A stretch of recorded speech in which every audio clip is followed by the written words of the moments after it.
Hello everyone, today we have new video review, and as you can see, this time we are going to check something unusual, I would say, for us, because usually we are checking military aircraft, military vehicles, sometimes car kits, but it's not that often that we are taking a look at the civil airliner. And here we have Airbus A321 Neo, and this is a kit in 144 scale from Zvezda. This is a new tool release, so that's why I decided to take a closer look, and with your help I got one kit for the review.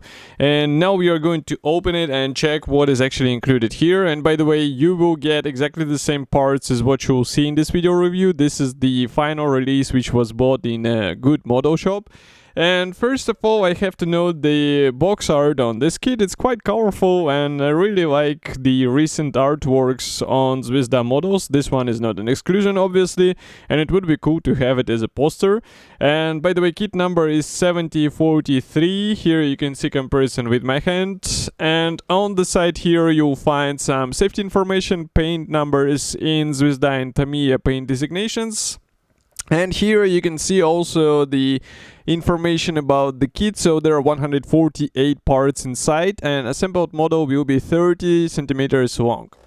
On the opposite side, you can find the 3 other kits. Unfortunately, we haven't reviewed any of them, so in case you're interested, feel free to help us with a small donation and we will be happy to check it.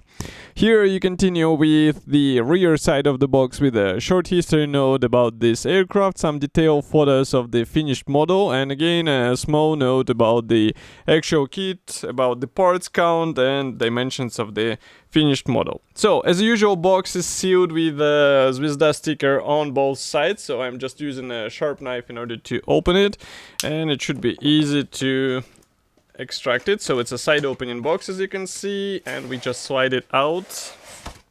Okay, so what we actually have here is this brown box, but if I open it, here we have gray plastic parts for the aircraft itself. And now we just have to open this plastic bag, because it's a sealed plastic bag with a new plastic sprue, as far as you can see, and some other sprues should be universal for Airbus. Frankly speaking, I remember that 321 Neo has new engines, but I'm not sure about any other changes. So if you are more, let's say, fluent with this modification, feel free to write in the comment section. I will be happy to learn new stuff, let's say.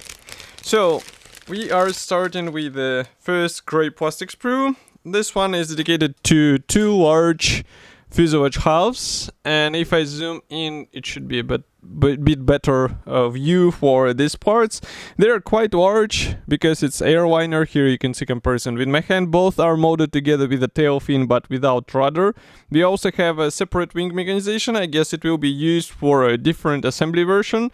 And also external features on this aircraft, they are present. These are recessed panel lines, but they're not that deep, so you will have to be really careful in order not to lose it under a layer of paint and primer, and here you can see it with your own eyes.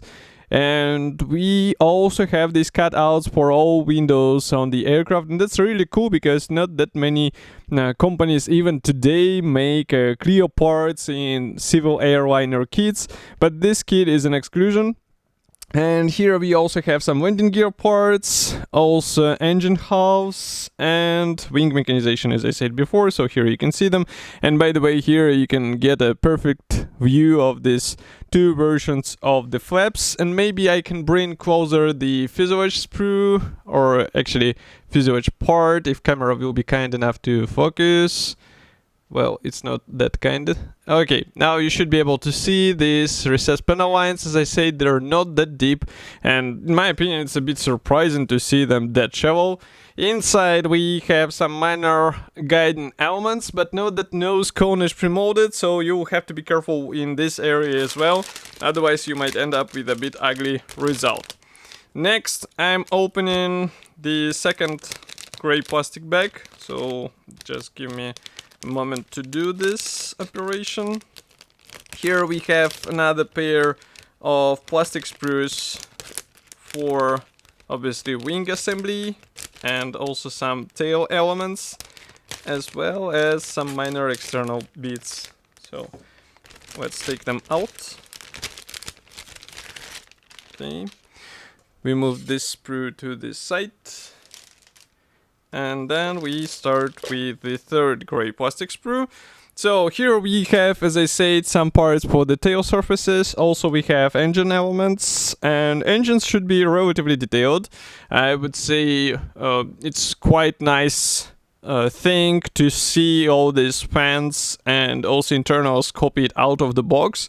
But I know that there are some aftermarket producers who are actually offering even more out of resin. So if you would like to get a bit more features on your kit, and even in 144 scale, it might be a wise idea. So definitely go for it if you are, let's say, ready to spend a bit more. And next we continue with one more plastic sprue. This is actually the last gray plastic sprue. So here we have wing parts. And as you remember, all wing mechanization parts are separate, so you can see them here. And as for the external features, if I zoom in here, you can see that we have quite, again, shallow panel lines. And once more, I will say you have to be careful with these things, because otherwise you might end up with a really smooth surface without any panel lines, and that would look weird, because we all know that Airbus has quite prominent panel lines, and it would be strange not to see it on the finished model. Okay, next we continue with a clear sprue, and it comes together with a decal sheet here. So I'm going to open it right now. What is quite interesting is that the front glasses or the canopy, it comes as a top cover for the fuselage. So you have to be careful while masking and also while joining it together with the fuselage halves. So here you can see it a bit closer. I guess such design should be easier to mold, but it has its own difficulties in order to mask all this stuff and maybe also to assemble it. And also here you can see all these illuminators, which are really good looking, and I think it's worth spending time on masking each one of those. As for the doors on this aircraft, they will be copied with help of decals, and I have to say that decals look quite impressive. We have them with a metallic finish, just like on the real aircraft. Maybe I'll close the lenses so that you can see, and it's worth taking it even closer. So here you can see this metallic finish, which looks impressive. Here you can take a look at the door decals as well. Okay. And next is the traditional safety brochure, nothing special or unusual. One more thing which is really great to see here is this, I would say, relatively heavy aircraft stand. It comes as a standard inclusion, not that, I would say, typical bonus in the aircraft kit. Doesn't matter which scale you pick, still we do not see aircraft stands included that often. And here we continue with assembly manual. So this one comes as a black and white brochure, short history note on the first page. We have several assembly options. So either you assemble aircraft with retracted landing gear or with closed landing gear, it will be up to you. And here assembly process starts with the main wing. As you can see, there is a lot of stuff to perform, both the wing mechanization parts as well as the winglets. There are several versions of the winglets as far as you can see. It will depend on the marking option maybe. And next we continue with the cockpit assembly here.